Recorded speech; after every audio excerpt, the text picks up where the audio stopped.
Hi friends, మీకు ఈ video నచ్చితే లైక్ చేయండి, సబ్స్క్రైబ్ చేయండి. అమర్ వాళ్ళ ఇంటి దగ్గర నుండి వస్తుంటే ఘోర ఒక చాటున దాక్కొని నక్కలాగా దాక్కొని విభూతి రాథోడ్ ముఖం పైన చెల్లె ఉఫ్ అని ఊదేయడంతో అది విభూతి మొత్తం కూడా రాథోడ్ ముఖం పైన పడిపోతుంది. అలా ఎప్పుడైతే ఘోర వేసిన విభూతి రాథోడ్ ముఖం పైన పడిపోతుందో రాథోడ్ ఘోర ఆ దినంలోకి వెళ్ళిపోతాడు. చెప్పు ఘోర, నేనేం చెయ్యాలి అని అనడంతో అమర్ కుటుంబాన్ని మామిళ్ళ చెరువు దగ్గరికి నువ్వు తీసుకురావాలి అని ఘోర ఆర్డర్ వేస్తాడు.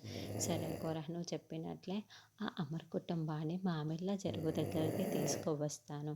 నువ్వు వెళ్ళి అక్కడ ఉండు ఘోర, నేను అక్కడికే తీసుకువస్తాను కదా అని ఘోర ఆగ్రహంగా ఉండి ఘోరకి తగినట్లుగా సమాధానం చెబుతాడు. తర్వాత రాత్రి కారు వేసుకొని అమర్ వాళ్ళ ఇంటికి బయలుదేరి వచ్చేస్తాడు. గార్డెన్లో ఆరవ్ గుప్తా గారు రాథోడ్ వైపే చూస్తూ ఉంటే లోపలికి వెళ్తున్న రాథోడు ఒక్క క్షణం ఆగిపోయి గుప్తా వైపుకు ఆరవ్ వైపుకు అదో రకంగా చూస్తూ నవ్వుకుంటూ లోపలికి వెళ్తూ ఉంటే అప్పుడే గుప్తా గారు రాథోడ్ని గమనిస్తూ ఉంటే ఆరవ్కి ఏమి అర్థం కాక రాథోడ్ వైపు అలా షాకింగ్గా చూస్తూ ఉంటుంది. తర్వాత ఆమె ఆరు హస్తకల్ని కాఫీ టేబుల్ పైన పెట్టుకుని వెయిట్ చేస్తూ ఉంటాడు. అప్పుడే రాథోడ్ లోపలికి వచ్చి సార్ వెహికల్ రెడీ అని ఒక రకంగా మాట్లాడుతూ ఉంటాడు.